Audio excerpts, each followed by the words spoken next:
All right, well, let's get into the match preview and let's look at the form of the two teams coming into it. Very close in form in terms of points on the board. I think it's exactly level right now, but goals scored, Man United only 5 to Tottenham's 9. And that is a clear problem with Man United, isn't it, at the moment? They just can't seem to finish their dinner.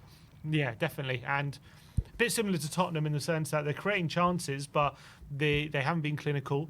I think the signing of Xerxes, he's a good player, but he's not the most clinical player. That was when I remember doing our analysis of strikers that we wanted. That was definitely something I picked up when we were analysing him. That he's not a very clinical striker. He describes himself as a 9.5 because he's got creativity. He did get a fair amount of goals, but it was 13 for Bologna last season, so it was good. It's a decent amount, but it's not like big numbers. It was 11 in the league. 11 in the league. So yeah, he's not the most clinical striker. So Højlund is obviously a good, decent player, but he's taking time to adapt to the Premier League. And as well, he was young. He only really had he had one season at Atalanta, but he didn't play like loads. He played a lot. He played like half a season. But again, he didn't score like bucket loads. He scored a decent amount. But but they're young players. I'm saying they're young, but they're not. Maybe they're not clinical at the moment. Anyway, they haven't proven to be killers in front of goal. Obviously, Rashford can be, but he's been an inconsistent player for a while now. Garnacho is obviously another good player, but I wouldn't call him clinical in front of goal. Garnacho, as much as he's definitely improving his goals and assists, I would describe him as a clinical player. And Bruno's been completely off the boil, as much as he can be a bit of a killer in the final third, but he's been off the boil this season. He just hasn't got going. So, looking at that, it's not a massive surprise that at the moment they're creating, but in front of goal they don't have those killers in front of goal to make sure they're getting the goals. Yeah, I completely agree with that. And you do see like a few signs of a good side there, particularly when you're looking at Man United in the first half. I'm not sure what happens to them in second half of games because they seem good. Like the Man United, I saw a good meme. I can't remember exactly word for word what it said, but it's just like at half time, all the Man United fans are being like, wow, Ten Hag is actually taking us places. We're actually playing some good football, the best I've seen under Ten Hag. And then by the end of the game, they're just saying, oh, it's shit, get rid of him. And that's kind of been the story of their season, isn't it? Like second halves, they just seem to just go really flat.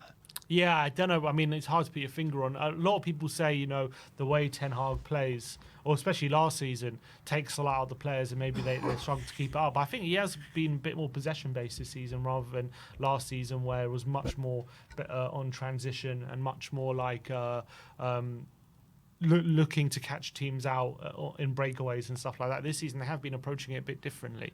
So it's tough to put your finger on why in the second half they're not able to keep up the same kind of level as they can in the first halves. Watching that, I remember I was watching following the Palace game, and first half United definitely should have been at least a goal up in that one. Had a series amount of chances, Garnacho hitting the bar, and then second half they could have easily lost the game by 2 goals with the chances they conceded. Eze and Nketiah and a few players having a good amount of chances in that game. So. It's hard to put your finger on. Is it a case of Eriksen's not, because he's starting a lot of games, is he falling away a bit in the second half, not able to play for 90 minutes? Also, I feel like their midfield, maybe in the first half, their midfield, they're not all defensively minded, are they? Alice is saying they play a midfield three of Mainu, Eriksen, Bruno. And you think about it like, maybe in first halves, they're putting in their extra effort to make sure they got their defensive covered. But in the second half, once that intensity drops a bit, all of a sudden they're very open because they're not defensive-minded players. And maybe that's a part of why in second halves it drops off a bit. And that could really, play into our hands this weekend with the intensity that Spurs play with. Both teams had European games in midweek. Obviously, Man U played on the Wednesday, we played on the Thursday. However, when you're looking at the teams, the two sides, I think there would actually be more starters that Man U started in the game than Spurs started in the game. I know we went down to 10 men and it was a much more taxing game. But, I mean, we looked into it before and it was like only 4 will probably keep their places from the game. Vicario, Doggy and the front 3. And Van der Ven. So, 4 won't keep their places, maybe. 4 won't. Sorry, I meant won't, yeah. Yeah, so look, you're going to have the likes of Maddison, Porro coming in who should be fresh. Romero didn't play as well. Like the whole midfield. Should be fresh. So that can make a big difference. Midfield's a big part of the game. That's where the energy is, and that's where games can be won and lost and dominated. So obviously last year we went to Old Trafford with Højbjerg and Skip as a midfield three, and we still were able to dominate possession even with that kind of midfield three. But this season it's going to be a different. Obviously, no, we didn't have Solanke as well last year, so it'll be very, very different. Obviously, we're going to go there knowing that we're going to try and win the game, and we don't go for draws. We're going to go for it, and we're going to try and assert ourselves as Man United. And I think it could be you could look at it either way. I think both teams will look at the opposition thinking the way they play suits us, and I think both teams will be looking at that thinking they could take advantage of each other's weaknesses. And it's going to come down to the quality on the day. Who's got more quality to exploit the weakness of the opposition?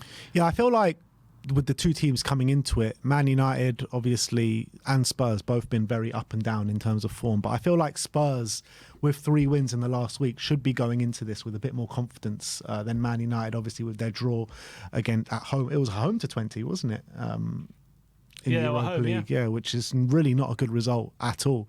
So I think Spurs should be coming into this with more confidence. However, there is always the Old Trafford situation, and Spurs historically obviously don't have a good record at Old Trafford, and we actually don't have a good record against Man United over the last 5 games. We always seem to, I mean, sometimes we play well and don't get the result, and sometimes we do play well, don't play well and don't get the result. I mean, I think I've only ever once been up to Old Trafford and seen a win, and that was that game when Lucas Moura scored. Was it two? Two goals. Harry Kane scored one. We won 3-0 there. I mean, just look at that record in the last 5 games. It's not good enough, is it, for a Man United side that just haven't been at the top of their game?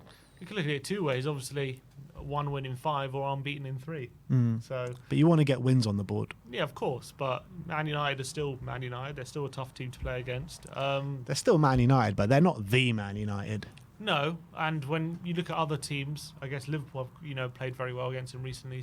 They did beat City in a final, though, didn't they? In the FA Cup final. So they do now to turn it on on the big occasion sometimes, and they still got very good players. So. Look, Man United is still a good team. Obviously, 1 win in 5 is not the best, but as I say, like unbeaten in 3 last season, we didn't lose to them. We got 4 points off them. We probably should have taken 6. Yeah, should have. We did really well at the Tottenham Stadium, beating them 2-0. That was right at the beginning of the season. And then obviously we had a very much depleted team. No Son as well in that game. I remember we had a very depleted team last time, and we ended up getting a 2-2 draw. So the team last year, we had our back 5 with the goalkeeper. We had Skip, Højbjerg, Bentancur in the middle with Johnson, Richarlison, and Werner up top. Yeah, so hopefully, looking at this team on Sunday, it'll be very much in our favour. I think if we're looking at the key matchups here, where the key matchups will be in the team, I think midfield with Maddison and Decky against if it is going to be Bruno and Eriksen, that's going to be a really key matchup, because those are going to be basically who can out-create each other, who can get the most out of their attacking players. And the fact that Maddison had a big rest maybe could be key in that, for sure. If you're looking at the wide areas, I would say if it's going to be Rashford and Garnacho, if they can exploit the space that we know is left a lot of the time by our fullbacks, that's going to be a very telling as to, because I remember last time they did exploit that space ruthlessly. Rashford scored.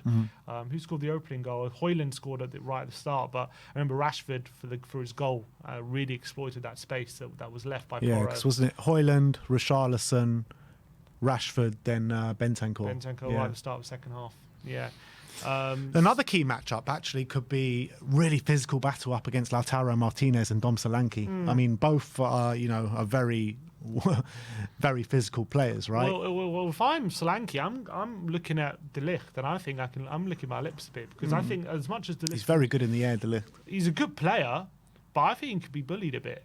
I think so. Well, I guess I'm still in my mind. I'm thinking back to that Ajax game when Llorente came on and he bullied him. He was like a kid then. Yeah, it was a long time ago, but it was very good. But I think, wasn't he like 19? Yeah, he was young. But I still don't think De Ligt is the most physical centre back. So I think Solanke, if there's a physical battle between Solanke and De Ligt, I'm backing Solanke in that. The thing is about De Ligt, he's been so dangerous from set pieces for United this season. I know he scored one. I think he scored one. Scored at Southampton, and he should have scored at Palace. Yeah, that's what I'm saying. So he is a threat there. And, historically from last season and the Arsenal game, we can be susceptible to those situations. However, we have been better this season, barring that Arsenal game. I think Rashford in behind our defence is the main threat that we need to worry about, because he always seems to turn it on against Spurs, Marcus Rashford, and we know how much space we like to leave him behind, and he's that one that's going to be causing the main threat, isn't he? Yeah, of course. And he has a good record against us. I think he does score a few goals against us, doesn't he? And he's the perfect type of player to exploit that space that we leave him behind. And he's obviously, when you get to those positions, a lot of the time he's a bit of a ruthless finisher. He can find those corners. He's very good at slotting it home into the far post, usually across the keeper. So definitely he's one I'm worried about. Obviously, he's one of those players where if you deny him space, a bit similar to Son, he can be a bit ineffective, but in space he can be a killer in that transition. And so Porro's gonna look. Luckily, Porro's had a fresh week. He didn't have to play, so hopefully, he'll be fresh going into this game and he'll be able to handle Rashford. And Rashford's also gonna have to track him back. Otherwise, he risks Porro getting too much influence in the final third. I was looking at some stats. Porro is in the top, I think, 3 for passes received into the final third. That goes to show how often he's in the final third, and not only just how often he gets there, how often he's actually getting in possession, having an influence. So if Rashford, Alice mentioned she doesn't think Rashford's very good at tracking back, and if he just leaves Porro, free, he can have a big say in this game, as much as Rashford can hurt him as well. Fresh Pedro Porro as well. Yeah, didn't play a minute on Thursday night. So, I definitely agree with that. And if you're looking, you mentioned, Solanke up against Ligt and Martinez. If I'm looking at our centre backs up against their striker compared to our striker up against their centre backs, I think I'm backing up. In a physical challenge, yeah. I am just worried about their speedy wingers kind of getting in behind our centre backs, but we do have Mickey van der Ven, who's got the recovery pace of Superman. Yeah, but I'm saying Romero and van der Ven up against Højlund or Xerxes or Højlund. I'm more confident about that matchup. I am worried about Sonny coming into this game, because obviously he's been talking about being overplayed and playing too much football. He went down injured yesterday, holding his hamstrings. Ange has been speaking about it, talking about how he does have an injury, but he could be okay. What do we do with Sonny? What do we do? Do we play him? Do we play him regardless? I mean, obviously not regardless if he's injured, but he does have a slight niggle. It's clear to see. So he could do with the rest. Yeah, Ange said he's he felt a bit fatigued in his hamstring, and we have to wait and see kind of if it's an injury or if it's fatigue. So on that basis, I guess we'll have to. They'll assess. But you don't want to play him through fatigue or injury.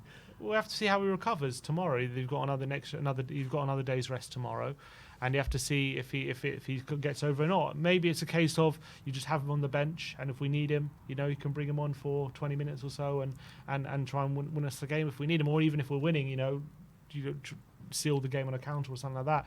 Maybe that's the way to go. It's going to be on Sonny. Obviously, if Sonny feels like he can play, he's going to make himself available. The type of character he is. So, but the thing is with Sonny, he'll put himself through that pain barrier, and maybe he won't be too truthful as well sometimes about if he does have an injury. He'll want to, he's the captain. He feels that responsibility. You see it happen for Korea. He has a slight niggle or a bit of an injury, and he'll want to carry on. So I kind of feel like we should take Sonny out the firing line this weekend, just for his own health. Yeah, I mean, in the perfect world, if he's fit to play, I'd play him here and rest him against Ferencvaros. Obviously, we played him against Karabag. How much of a smart idea that was, who knows? I mean, Andrew was asked in his press conference, how sustainable is it to keep playing Son like this? He did say it is unsustainable, and he's probably played more than he would have liked. So that is an indication that Ange probably feels like we are overplaying Son at the moment, as much as Son, will make himself available and will play whenever he feels like he can play. So it didn't look good at the end of Thursday. He clutched his hamstring a couple of times before being taken off. So if there's any risk that he could aggravate an injury or whatever, I wouldn't play him for sure. I'd take him out the firing line. But we've got another day, and we'll see if it's if it's fatigue, then maybe he can recover in time. But if it's an injury, obviously he's got to be taken out. So how do you think the game's going to go, and what's your score prediction? I think we are going to assert ourselves. I think we are better at controlling games than Man United now. Yeah. That's my opinion. I think Man United are definitely improving on the ball and creating more chances, and that doesn't bode well for how open at times we can be. But if I look at how we play compared to them, I think we definitely control games, or we definitely concede less chances than United. You could argue maybe the chances we concede are better quality than Man United's, but I think we definitely concede less chances than United. I think our defence, our control of games is better. So I do anticipate Tottenham dominating the ball. And I don't think this Man United side, we saw against Liverpool, they allowed Liverpool to dominate and Liverpool were just carving them open. So I think if they allow us to do the same, especially if they're going to go for Eriksen and Bruno in the middle and Mainu, they might suffer. I'm not saying we're going to win 3-0, but they might suffer a similar fate in terms of just allowing us a bit too much control and allowing us to create chances. Luckily for us, going into this game, our forward players are going to be high on confidence. Johnson's 3-3, Solanke's 2-2. So if they allow us control with our forward line in confidence and with a fresh Maddison, Decky only played 45 minutes as well. They could be. They could come unstuck, and it could be worrying for them. Obviously, they have their transitional threats, and if they do have periods where they dominate the ball and are forcing us back, they got the players to hurt us with Bruno, and they've got some good forward players. So I don't think we'll keep a clean sheet, but I'm going to back us. The problem with this game is the fact that we have played with 10 men. So if we're not winning, with 20 minutes to go, are we going to be puffing a bit? That's what I'm worried about. But if we can come out fast and blitz them in the first half, this might be a game we could manage and win the game. So I'm going to back us to do that. I'm going to say it's not going to be an easy game by any stretch. It's going to be really tough. But I'm going to say we're going to dominate. We are going to create more chances than them, and with our 4 players in confidence, we're going to win the game 2-1. Yeah, I'm going 2-1 as well. That's what I said in the Predict the Prem. And I do feel like, looking at Man United's team, looking at our team, and looking at how we've both kind of started the season, they do create a lot of chances. They do have the second highest XG out of any team in the Premier League this season. So they are a danger. There's no question about it. But I just feel, looking at the two sides, I feel like we can physically dominate them, particularly for the first hour of the game, let's say. We have been quite physically dominant against everyone that we've played so far this season. We're pressing high up the pitch. We're winning the ball back consistently. It's just about making the most out of it and putting away the chances and creating better chances. So I think we have been doing that over the last couple of games, albeit 2 of them are against an Azerbaijan side in Karabag, and Coventry were just terrible. But Brentford, I think, was the clear sign of, against a Premier League side, how dominant and how physical and how high on the chance creation we can be. So I'm confident we can go up to Old Trafford and do that. But am I confident that we can shut them out at the other end? And am I confident that Man United are going to keep missing these gilt-edged chances that they keep creating for themselves? So I kind of feel like we need to ride that wave for the first half and just be tight at the back and catch them out on the in the transitions, and also press high up the pitch and catch them out in that sense. But I feel like if we are going into the game drawing at half time, I do think we can take the game in the second half. So I'm confident going into it, and I'm never really confident going up to Old Trafford. So I don't know if that's a good thing or a bad thing, but let's take this game. Let's go up to Old Trafford with the confidence of the last 3 games. Whenever we're too confident in a game like this, it doesn't pan out. Yeah, I'm confident, but I'm not too confident. If the football gods are listening, he's not too confident. I'm only a little bit confident.